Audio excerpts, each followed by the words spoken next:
Okay, welcome to the session. Just to repeat the different laws given by the Kirchhoff's law, there are two laws that are given by the Kirchhoff. The first law is the Kirchhoff's current law, and Kirchhoff's current law states that at any electrical node or a junction, sum of the incoming currents is equal to sum of the outgoing currents. Or also you can state it as Kirchhoff's current law is at any electrical node or a junction, the algebraic sum of all the currents is equal to 0. And Kirchhoff's voltage law states that in any electrical mesh or a loop, the algebraic sum of all the EMF sources and sum of all the voltage drops in a loop is equal to 0. So we can say sigma EMF plus sigma voltage drop is equal to 0. And where do we apply Kirchhoff's current law and the voltage law? Whenever the circuits are complex, we are going to apply the Kirchhoff's voltage law and the Kirchhoff's current law so that we can solve those complex circuits. And in today's class, we are going to see this particular example. The first thing you are going to do is, first you will mark the nodes. Okay, so for example, let us say we'll mark this as A, B, C, D, E, F, G, H. Okay, and once we mark the nodes, then we will mark the currents. So let us say this branch current is I1. Once it comes to this node, it will get divided. This branch I2 and this branch I3, and I2 current will come through this 8 ohm resistor, and once it comes to this node, it will get divided. This current is I4 and this current is I5, and the direction of tracing is going to be clockwise for all the loops. And we get the first equation. If you do that, first equation is going to be plus 3I1 plus 5I3 minus 14 equals to 0. What is the second equation you get? If you apply the KVL to this loop, that loop is going to be BCFGB. What is the equation you get? Anybody? And in the 8I2 minus 4I5 minus 5I3. Can you repeat? 8I2 minus 4I5 minus 5I3 is equals to 0. Okay. It's just check for the 4I5, the voltage drop here. See, the current is flowing in this direction, isn't it? Why you are taken it as minus? So you are tracing the circuit like this. The current direction and the tracing is same. So this is positive drop. And here the current direction, you are taken it as I5. I5 will flow like that. So direction of current and direction of tracing both are same. So this should be plus 4I5, isn't it? And when you come to this resistor, the current is flowing in this direction and you are tracing it in this opposite direction. So that drop is going to be minus 5I3, and there are no EMF sources. So that is equal to 0. That is correct.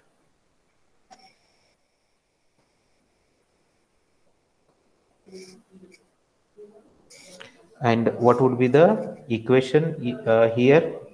KVL, if you apply the KVL to this particular loop, CD, EF, C.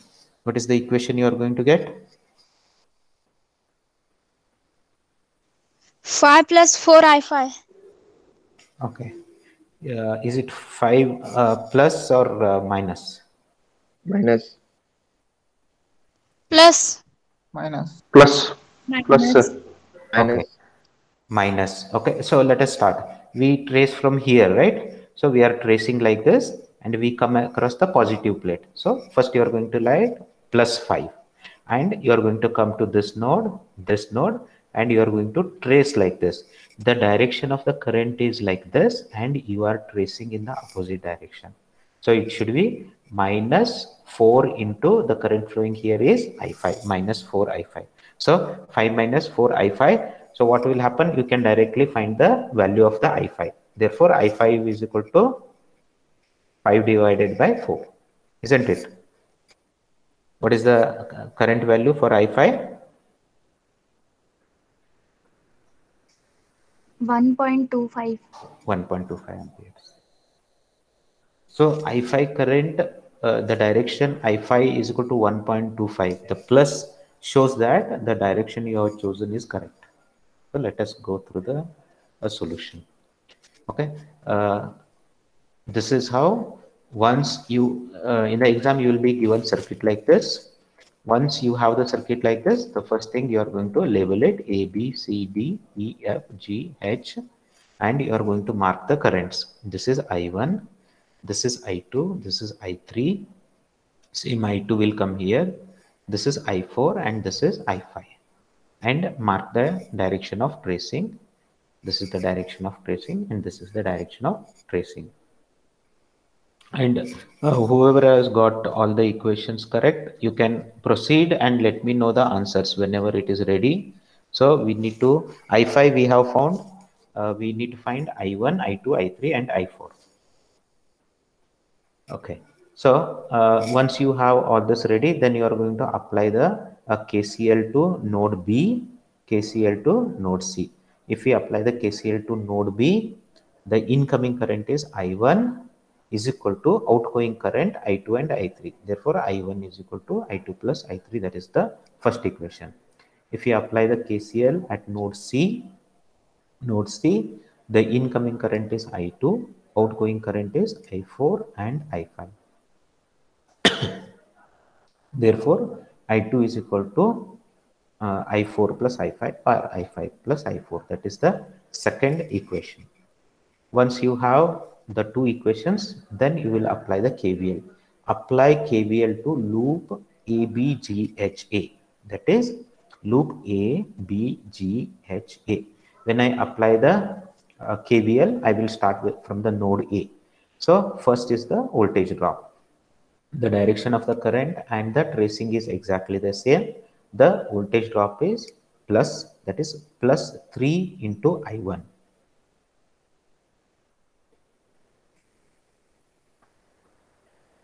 Plus 3 into I1, and you will come here.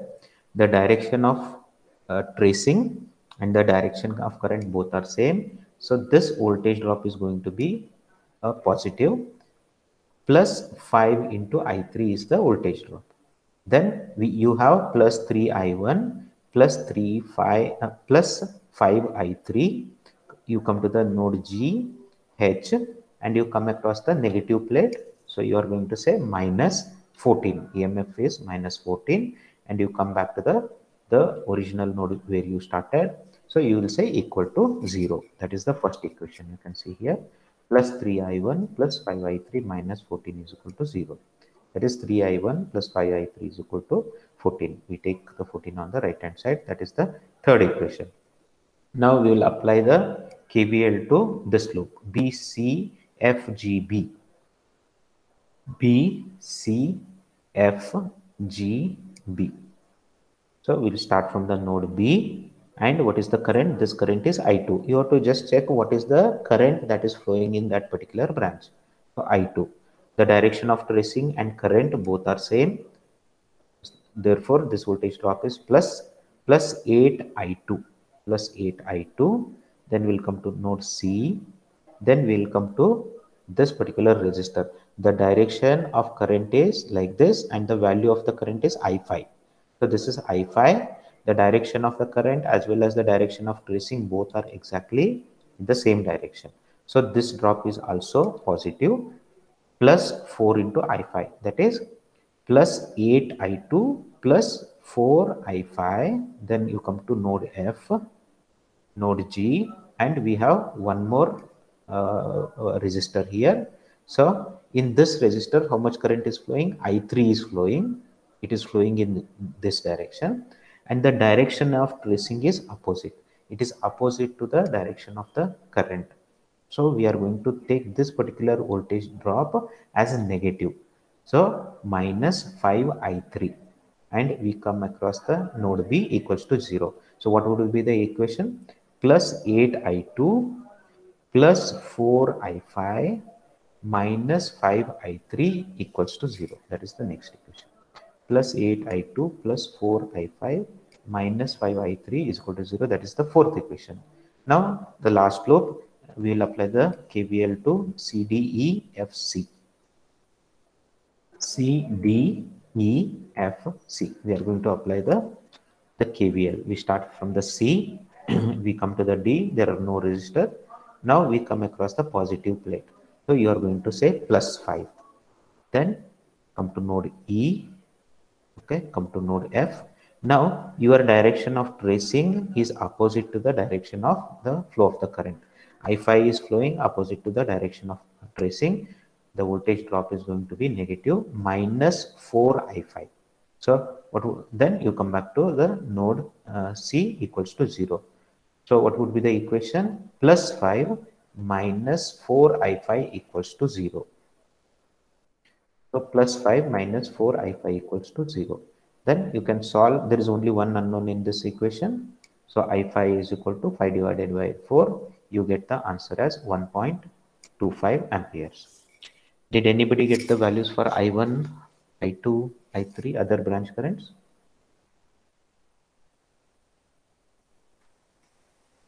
So I2 0.37. 0.37, correct. To be precise, 0.378. Sir, I1 is equal to 1.98. 1.98, that is correct. Other I3 and I4? Sir, I3 is 1.607. Very good, correct. I3 is 1.608. I have 1.608. So rounding is fine. Rounding errors are fine. So final is I4. Sir, 0.87. Okay, 0.87. How about the plus or minus? So Sir, minus 0. minus 0. Yeah, minus means whatever the direction we considered here, I4, this direction is not correct. Okay, so nothing wrong. You can choose any way you want. Now I4 has come as a minus. That means the current I4 is not flowing in this direction, but it is actually flowing in opposite direction. That is the meaning.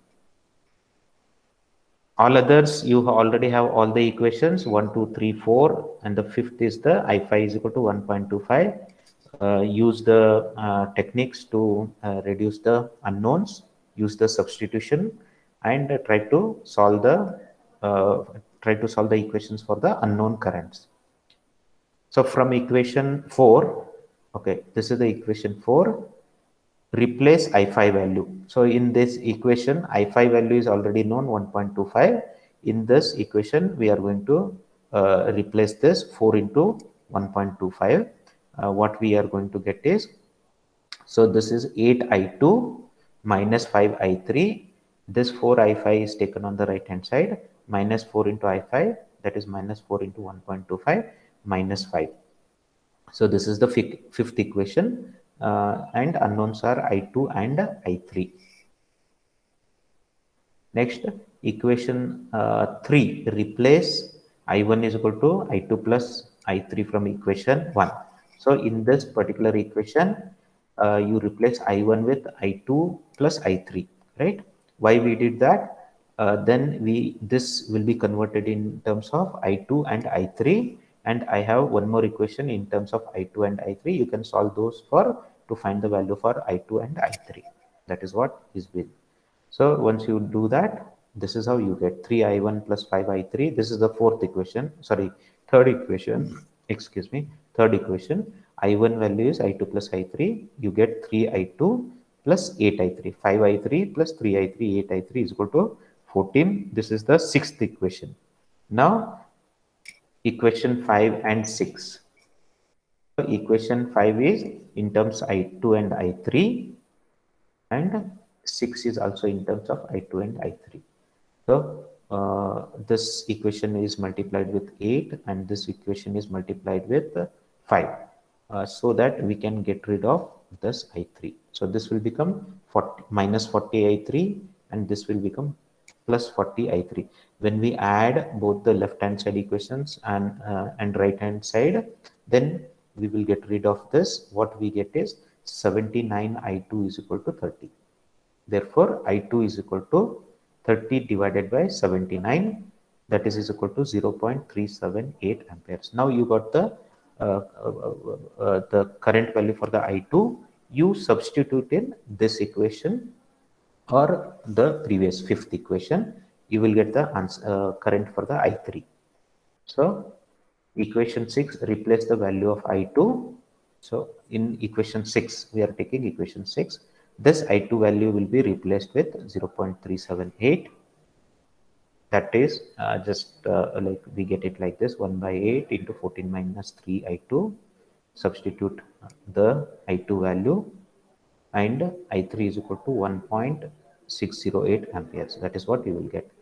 Then once you know I2 and I3, and from equation 1, what is equation 1? KCL you applied at the node B. I1 is equal to I2 plus I3.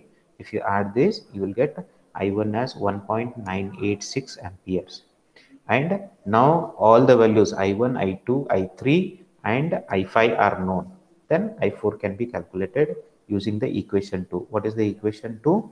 Equation 2 is I2 is equal to I4 plus I5. See, this is I2 is equal to I4 plus I5.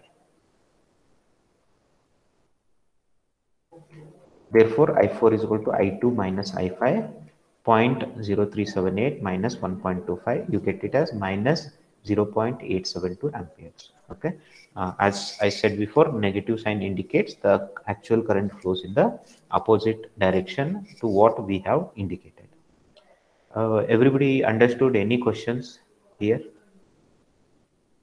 And there is one more option in your Calci. Okay, before telling the option on the Calci, when they say, when they ask the question, find the branch currents. Okay, when they say the branch currents, if you use the notations like this, I1, I2, I3, for every branch you are using the current, then even though the calculation is more, you are going to find all the branch currents. Some of the times what happens is, in the previous class I told you, just to reduce the computations, what we can do is we can take this as I1 and this current as I2, and this current, instead of having one more variable, we can take it as I1 minus I2. This particular I3 as I1 minus I2, and this is I2. Then you will take this as I3, right? This is I2 and this is I3, and instead of I5 you will take I2 minus I3, and technically you have only three unknowns, I1, I2 and I3. But I1, I2 and I3, they represent only branch current of this I1, this is I2 and this is I3. You have to specifically find out the branch currents for this. Means branch current for this is I1 minus I2. That also you have to calculate, I1 minus I2, how much you have to write. And for this I2 minus I3, how much you have to write. Then only it means that you have found all the branch currents. So if you just find I1, I2, I3 with that kind of a notation, you are actually not finding these two branch currents. Okay, you might the examiner might reduce some of the marks. Be careful about that. When they say branch currents, find all the branch currents, you have to make sure you have to find all the branch currents. Only thing is, the way you have denoted is different. The branch current here is I2 minus I3, sorry, I2 minus I1. Here it is I2 minus I3. Even I1 minus I2 is a branch current. I2 minus I3 is also a branch current. And you can try this example with that kind of a notation. So the calculations will be a little bit reduced. Any questions? I hope everybody was able to solve this particular problem. Okay. If you see the question paper, there are more examples, and if you wish, we can also solve more examples. Refer to the question paper. Uh, the Ohm's law and the Kirchhoff law statement is asked repeatedly. Ohm's law and limitations and the Kirchhoff's laws. Those are part of a theory question. It is repeatedly asked, and there will be a problem based if Ohm's law is asked, there would be problem based on the Kirchhoff's law, and if Kirchhoff's law is asked, there will be a problem based on the Ohm's law. That is series and parallel combination, and calculating the power and energy. Next part of the module 1 is the AC fundamentals. So first of all, what is a alternating current? We call it as a AC current, isn't it? What do you understand by the alternating current? Anybody? The current which is varying at every interval of time. Okay, every interval of time. Okay, so the kind of the supply, electricity supply you get to your household is a alternating current. As he said, what is the alternating current or the alternating quantity? Alternating quantities are the one which continuously changes in their magnitude and or in their direction continuously with the time. Can you give me the example of the alternating currents? Charger, Hmm? charger, sir. Charger. When you use this charging a laptop. No. That converts alternating current into a direct current. Your laptop will use the DC power. Okay, that is a converter. No, to be very specific, alternating quantities means how it can alternate. One example is a sinusoidal waveform, right? The quantities will vary sinusoidally. That is one example of the alternating quantity, right? What is the another example? Sinusoidal wave. Any other wave? Square. Square wave. Okay, square wave, let us say it's a voltage wave plus 5 volt, and after like a few milliseconds it will changes its direction to negative minus 5 volt. Okay, that is another example of a alternating voltage. Any other example of the alternating voltage? The triangular waves. Exactly, triangular waves, right? Triangular waves, either it can go in the negative direction or it is just on the positive. So these are the different examples, like a sawtooth wave, or the triangle wave, or rectangle wave, or any combinations of this. Those are all are considered as a alternating quantities. Either it could be a voltage or it could be a current. When we say it is an alternating quantity with continuously with the time, okay, either magnitude is changing or it is changing its direction or it is doing both. So that is called as a alternating quantity. For example, in case of a DC, if we consider the DC direct current with respect to the time, if I say like the voltage source is 5 volt, with respect to the time, continuously it will not change. It will be exactly 5 volt. Its magnitude will not change. That is why it is called as a direct current voltage. In case of a alternating quantity, if you take the example of a sinusoidal waveform, starting from the time 0, okay, it will keep on increasing sinusoidally, and at a period pi by 2, okay, or time period t by 4, it will reach the maximum value and it will start decreasing. Okay, and at angle pi, or time period t by 2, its value will become 0 and it will start going in the negative direction, and at 3 pi by 2 its value would be a peak in the negative direction. Okay, and after that it will start increasing again, it will come to 0. And once we have this alternating quantity, okay, this is a one cycle. This cycle will keep on repeating. Okay, that is called as a alternating quantity. And we know that in case of a DC circuit, when we give the DC supply to, let us say, resistor, and we know what is the positive terminal and the negative terminal. If it is a DC supply, then we exactly know which direction the current will flow. So the current will start flowing from the positive plate through the resistor and come back to the negative terminal of the EMF source. How about the alternating quantity? In case of the alternating quantity, the direction of the current, the magnitude as well as the direction of the current will also keep on changing. Okay, as the voltage, if you let us say you have applied a sinusoidal voltage to a resistor, during the first half cycle of the alternating quantity, where the voltage values are positive, the current will be flowing in a one particular direction. The minute the current goes in the negative direction, voltage goes in the negative direction, the direction of the current is changed. So in your household, it is AC supply, the current direction, because the voltage is sinusoidal, it is changing magnitude and direction. The current that is flowing in the equipments is also changing its direction and changing its magnitude and direction continuously. Okay, so that is those are called as alternating quantities. And in the household, for all electricity generation, we use the sinusoidal form.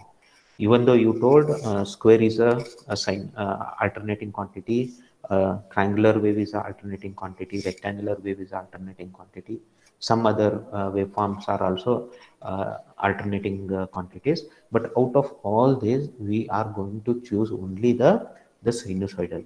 Or in whole world, the electricity that is produced, it is produced as a sinusoidal waveform. When we call something as an alternating current or the alternating voltage, it is always sinusoidal. Okay, we will see why the sinusoidal has been chosen over the other forms of the alternating quantities. Okay, this is the example. This particular resistor, it is connected to an alternating source. And one thing you have to remember, whenever we are representing the alternating quantities, whether it's a voltage, current, or a power, anything, we are going to indicate with the lowercase letters. If you remember, in case of a DC, we used all uppercase letters. For representing the current, we use the uppercase I, voltage uppercase V, power uppercase P, and so on.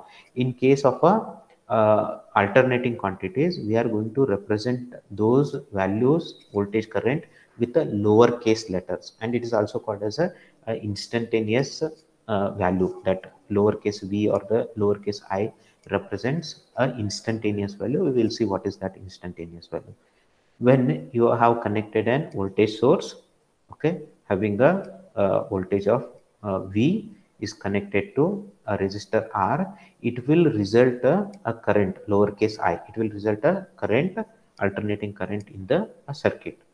During the first positive cycle of the alternating quantity, this terminal will act as a positive terminal, and this terminal will act as a negative terminal.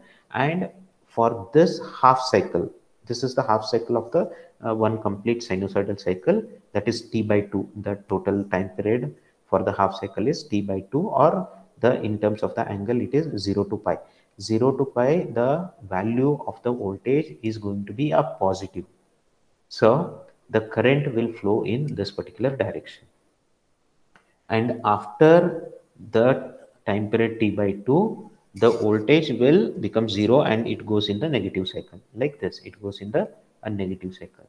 Then what happens? Current will change its direction because the voltage has changed its direction. This will act like a positive plate and this will act like a negative plate.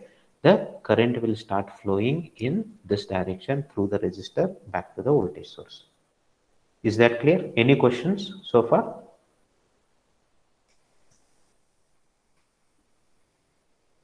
No. So this is how the sinusoidal voltage looks like. So sinusoidal voltage, it starts from a 0, it goes to a peak value. normally this peak value is represented with a V, capital V with suffix M for voltage, or capital E with suffix M. If it is a current, capital I, suffix is M. So capital IM.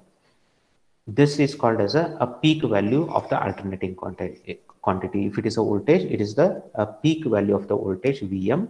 If it is a current, it is a peak value of the current. And once it reaches the peak value, it reaches the peak value at time period t by 4 or pi by 2. This would be pi by 2. And then it will start decreasing, it becomes 0. And when the angle is pi or 180 degree, the alternating quantity value would be 0. Then it will start increasing in the negative direction until it reaches the peak value in the negative direction. That would be at 3 pi by 2, or this would be 3t by 4 time period. And after that, it will start reducing and it will become 0 at 2 pi or 360 degree. And again, it will keep on repeating. So this is how the alternating quantities behavior will be. So now, what is the advantage of sine waveform? Why, when electricity was generated, why it was chosen as a sinusoidal waveform, not any other waveform, right? Not square waveform, not rectangular waveform, not a triangular waveform. What is the reason for choosing the sine waveform over other waveforms? Okay, when they are producing alternating quantity, why sine waveform was considered, and why other waveforms were not considered? Okay, the first reason for that is the sine waveform produces very least disturbance in the electrical circuit, and it is the transition from one value to another value is very smooth. Okay, and this is the most efficient waveform. Whenever we are using the sine waveform in any electrical circuit, so when we are using with the components like a capacitor, inductor, and the transformer, it produces the least disturbance. Okay, and it is very smooth. Okay, whenever for example there is in case of a square waveform, let us say it is a 5 volt square waveform, it would be plus 5 volt for until value pi 180 degree.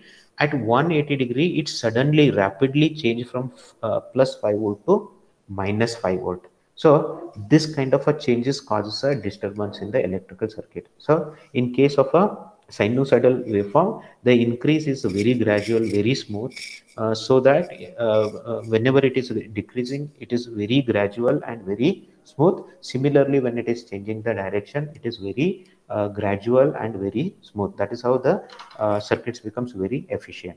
That is the first reason.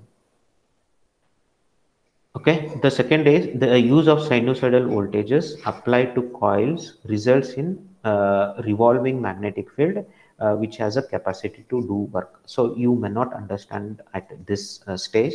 What happens is this particular concept has been used in a three-phase induction motor. We are going to see that later.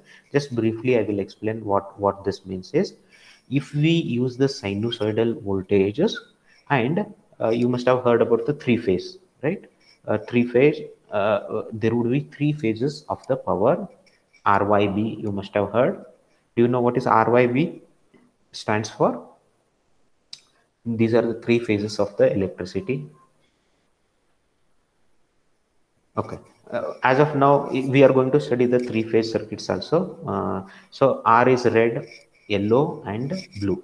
They are displaced by 120 degrees. So if we apply the three-phase sinusoidal voltage to a three-phase coil, okay, if we apply it to three-phase coil, what it will happen is it will create a rotating magnetic field. So whenever we apply a three-phase AC supply to and three-phase of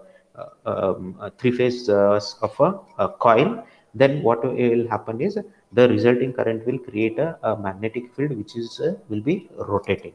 Okay, and how it will be used, we will see it in the later section when we deal with the three-phase induction motor. That is the second advantage. What is the next advantage? The most important advantage is the computations becomes very simple. the all kind of a calculation that involve the sinusoidal waveform, it becomes very, very easy. These are the other advantages. The AC current flows through resistor, capacitor, inductor, or a transformer. In case of a DC current, I told you there is only one kind of a load. What is that load in case of a DC supply?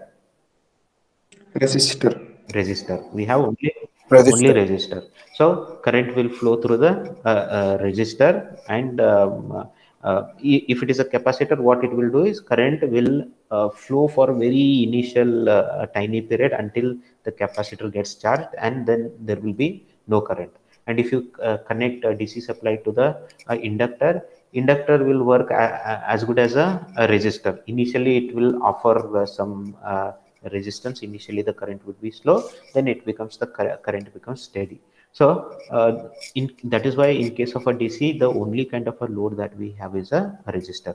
But in case of a AC, we have resistor, capacitor, inductor, and AC current flows through all these elements: resistor, capacitor, inductor, or a transformer. Okay, that is the another advantages. The sinusoidal voltage produces sinusoidal current, which is not possible for other waveforms. So I gave you an example here. If we use the sinusoidal voltage, the resulting current is guaranteed it is going to be a sinusoidal current only. Sinusoidal voltage will not result in any other form of the current. If you apply sinusoidal voltage, it will result in a sinusoidal current, but it is not true for the other waveforms. For example, if you take the square waveform, if you apply the square waveform to the capacitor, okay, if you apply the square waveform to the resistor, the resulting current is a square waveform. But if you apply the square waveform or square voltage to the capacitor, will the current be a square current? Yes or no? No, the resulting current will not be a square current. There will be a initially small current until capacitor gets charged, and then there will be zero current. And when it goes to the negative side, then there is a again small charging current would be there, and again the current will become zero. So if you see here, it is like a very small spike with almost no current. So the if you consider other waveform, even it is true for the triangular waveform. Triangular voltage will not result in a triangular current. But in case of a sinusoidal, if you apply sinusoidal voltage, the resulting current is also exactly in the sinusoidal waveform. Helps in power transmission at higher voltages using transformers. So it will be very helpful in the power transmission where the voltages are taken to very high level, 220 kV or more than that, so that the losses are reduced. The reason for raising the voltages so that losses can be reduced. That can be easily done using that is another reason for choosing the sinusoidal waveform. Okay, next one is we understood what is the alternating quantities, and we understood the kind of a waveform that we use for the electricity is a sinusoidal waveform. Now, how do we generate this alternating voltage or current? That is the next we are going to see. For that, our basis of understanding for the how the alternating voltage is generated is going to be based on the Faraday's law. So I just we will take this up in the next class. We will look how the alternating voltage or the current is generated.